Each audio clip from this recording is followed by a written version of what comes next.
Jézusom, szörnyű, ami Haitin történt. Segítenünk kell valahogy. Dehogy kell! Nyugi, Wyclef Jean már tutira elrendezte az ügyet. Mindig mondtam, hogy szükség esetén segítek majd másokon, de sosem tettem semmit. De ezúttal cselekedni fogok. Szervezek egy nagy véradást. Jól teszed, Lois. Hős leszel a városban, mint Paul Revere. Mindjárt itt lesznek a britek. Tartsunk ki, katonák, az életünk árán is! Igen, igen. Habár valaki szólhatna többieknek, hogy jönnek a britek. Persze nem én harcolni akarok. Ó, jaj, nekem van lovam. Persze, ha valaki más menne... Megyek én! Senki? Oké, mindenki emlékezni fog a nevetekre.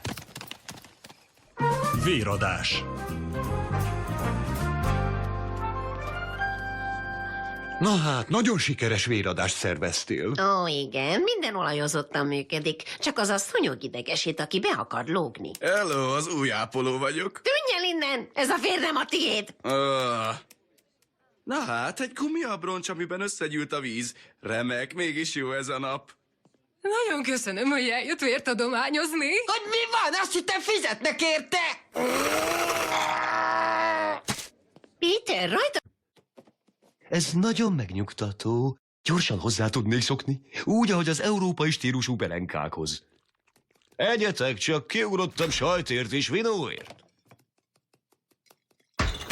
Ha keresnétek, a medencénél leszek a meglepően dögös, sárgafogú csajommal. Stewie, részeg vagy. Aha, komoly vagy, mint az epegörcs. Nem, én délelőtt nem iszom, mert le kell szállnom a géppel.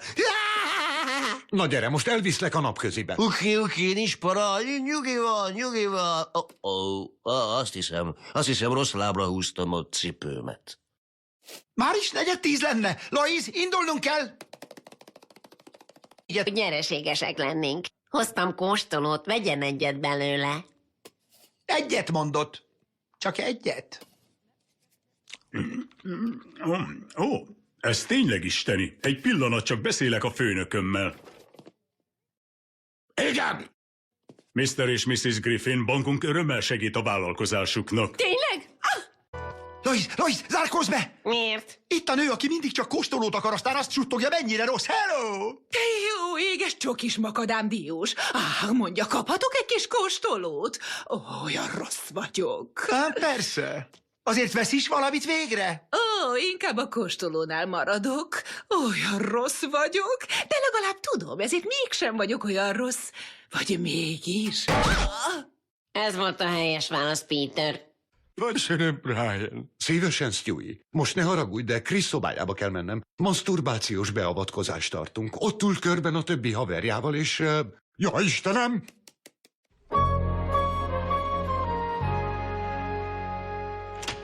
És mi lesz most a bolttal? Nos, beszéltem a bankkal, és gond nélkül átvették. Szeretem a sötét. Ham, nyam, nyam, nyam, nyam, nyam.